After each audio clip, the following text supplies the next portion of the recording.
Welcome back Gujarat engineering academy ચેનલમાં. આજે આપણે એક હિન્દુસ્તાન પેટ્રોલિયમ કરીને જે એક જોબ છે એના વિશે ડિસ્કશન કરવાના છે. તો ડિપ્લોમા જે મિત્રો એન્જિનિયરિંગ કરી છે એને આપણે શોર્ટમાં જો એચપી તરીકે ઓળખી શકીએ, બરાબર છે. તો કે જે તમારે એપ્લિકેશન કરવાની છે મિત્રો, એનો ટાઈમ શું છે, પીરિયડ શું છે, 26 માર્ચે ચાલુ થશે અને 30 એપ્રિલ 2025 કમ્પ્લીટ થશે, બરાબર. અને એપ્લાય માટેની જો લિંક પર તમને આપેલ છે www.hindustan.petroleum.com એટલે કે કોમ, બરાબર છે. તમારી સેલેરી 30,000 થી લઈને 1,20,000 હશે. બરાબર. ટોટલ વેકેન્સી કેટલી મિત્રો કે 63 વેકેન્સી છે અને પોસ્ટનું નામ છે જુનિયર એક્ઝિક્યુટિવ. વેરિયસ ડિસિપ્લિન છે એની અંદર હશે, એટલે કે અલગ અલગ બ્રાન્ચમાં હશે. ડિપ્લોમા ઇલેક્ટ્રિકલ છે, મેકેનિકલ છે વગેરે આપણે આગળ ડિસ્કશન કરીએ, બરાબર છે. તો વિડીયોને લાસ્ટ લગી તમારે જોવાનો છે. ને સારી એવી જોબ છે. 30,000 થી તમારું સ્ટાર્ટિંગ થાય છે સેલેરી ને 1,20,000 સુધી તમારું છે. તો સારામાં સારી સેલેરી કહેવાય મિત્રો. જે મિત્રોને જાવ અને એપ્લિકેશન ફીસ છે 1,180 રૂપિયા. જનરલ, ઓબીસી, ઈડબ્લ્યુએસ અને ફ્રી કેના માટે છે કે એસસી, એસટી અને પીડબ્લ્યુડી માટે ફ્રીમાં છે. કોઈ પણ ચાર્જ હશે નહીં આને એપ્લાય માટે. સિલેક્શન પ્રોસેસ છે TBC, જીડી, ગ્રુપ ડિસ્કશન જેવું હશે, સ્કિલ ટેસ્ટ છે, તમારી ઇન્ટરવ્યુ હશે અને મેડિકલ. આ 4 કે 5 વસ્તુના કારણે તમારું સિલેક્શન પ્રોસેસ થશે. અને ઓફિશિયલ વેબસાઇટ છે hindustan.petroleum.com, બરાબર છે. એમાં તમે સર્ચ પણ કરી શકો.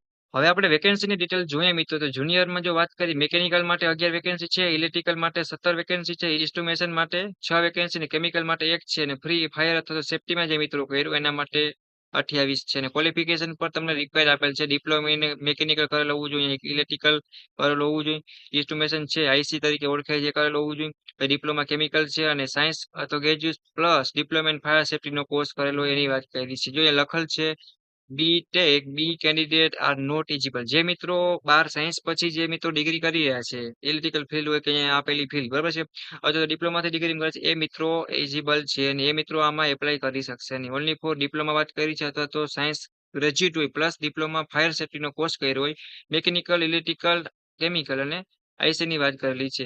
ડિગ્રી વાળા વિદ્યાર્થી મિત્રો આમાં એપ્લાય કરી શકશે નહીં.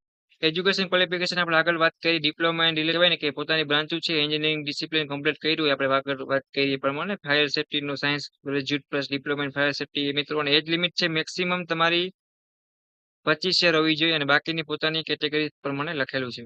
કઈ રીતે એપ્લાય કરવું, હાઉ ટુ એપ્લાય, વિઝિટ કરવાની છે HPSL છે એની પોર્ટલ ઉપર. તમારે રજીસ્ટર માટે ઈમેલ છે, મોબાઈલ નંબર છે, એપ્લિકેશન છે, ફોર્મ, પર્સનલ ડિટેલ છે, એજ્યુકેશન ક્વોલિફિકેશન છે, તમારું વર્ક એક્સપિરિયન્સ શું છે, તમારા ડોક્યુમેન્ટ છે અપલોડ કરવાના છે, બરાબર. સિગ્નેચર સાથે ફોટોગ્રાફ છે, માર્કશીટ છે તમારી ડિપ્લોમાની, બરાબર છે, સર્ટિફિકેટ છે અથવા તો તમારા જે એપ્લિકેબલ જે હોય છે કાસ્ટ કે અલગ અલગ વાઇઝ છે. અને પે ફી છે એ પણ ડેબિટ કાર્ડથી અથવા ક્રેડિટ કાર્ડથી કરી શકો. નેટ બેન્કિંગ છે. સબમિટ બિફોર ધ 30 એપ્રિલ 2025 તમારી લાસ્ટ ડેટ છે. જે મિત્રોને જવું હોય બરાબર એ મિત્રોમાં એપ્લાય કરી શકે છે. અને સિલેક્શનની વાત કરીએ મિત્રો કે એપ્લિકેશનમાં તમારું સિલેક્શન કઈ રીતે થશે, તો કોમ્પ્યુટર બેઝ ટેસ્ટ હશે, બરાબર છે. એને શોર્ટમાં CBT કહેવાય. ને જનરલ એપ્ટિટ્યુડ હશે અને ટેકનિકલ નોલેજ, જે તમારી બ્રાન્ચ છે ઇલેક્ટ્રિકલ હશે તો એના પ્રશ્ન હશે ટેકનિકલ, બરાબર. ને ગ્રુપ ડિસ્કશન હશે મિત્રો અને પોતપોતાની બ્રાન્ચ પ્રમાણે ટેકનિકલ નોલેજના પ્રશ્ન હશે અને સ્કિલની એક ટેસ્ટ હશે, જેમ કે કમ્યુનિકેશન છે કે વગેરે જે તમારે આવતી હોય એ હશે. અને પર્સનલ ઇન્ટરવ્યુ પણ હશે અને મેડિકલ એક્ઝામિનેશન. 5 સ્ટેપના આધારે તમારું સિલેક્શન થવાનું છે. અને સારો એવો મોકો છે અને સારો ચાન્સ છે. જે મિત્રો ડિપ્લોમા ઇલેક્ટ્રિકલ, મેકેનિકલ, આઈસી કે કેમિકલ અથવા તો ગ્રેજ્યુએટ,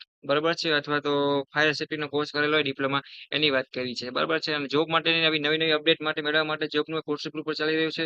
જેથી કરીને જે મિત્રોને જોઈન્ટ થવાનું બાકી હોય તો નીચે લિંક આપી દી, તમે જોઈન્ટ પણ થઈ શકશો અને તમારા મિત્રોને પણ જોઈન કરી શકશો. એમાં આપણે બીજી વાત કરીએ, અલગ અલગ ગવર્મેન્ટ જોબ છે, પ્રાઇવેટ જોબ છે, એના ઇમ્પોર્ટન્ટ વિડીયો છે એ પણ અમે મોકલતા હોઈએ છીએ. અને તમને કાંઈ પણ ડાઉટ કરી લાગે તો કોમેન્ટ બોક્સમાં જણાવી શકો છો. અને બીજી વાત કરીએ આપણે તો એપ્લાય માટેની લિંક છે કે નોટિફિકેશન છે, તમારે વ્યવસ્થિત એકવાર વાંચી લેવાનું. કાંઈ પણ ન સમજાય તો તમારે જોબમાં જે મિત્રો એડમિન હશે અથવા તો તમારે કોમેન્ટ બોક્સમાં ઇન્સ્ટાગ્રામ કે ટેલિગ્રામમાં પૂછી શકશો, જેથી કરીને તમારો ડાઉટ છે એનું સોલ્યુશન કરી દેવામાં આવશે. જે મિત્રોને ફોર્મ એપ્લાય કરતા ન આવડે તો એ પણ પોતાનું સોલ્યુશન થઈ જશે. તો ટેન્શન નથી લેવાનું. વિડીયોને બધા દોસ્તો સુધી શેર કરો જે મિત્રો ડિપ્લોમા કમ્પ્લીટ કરેલું છે એન્જિનિયરિંગ એ મિત્રોને. આવી જોબની નવી અપડેટ મેળવવા માટે આપણે પાછી ન્યૂ મુલાકાત લેશી આવા જ એક ઇમ્પોર્ટન્ટ વિડીયો સાથે.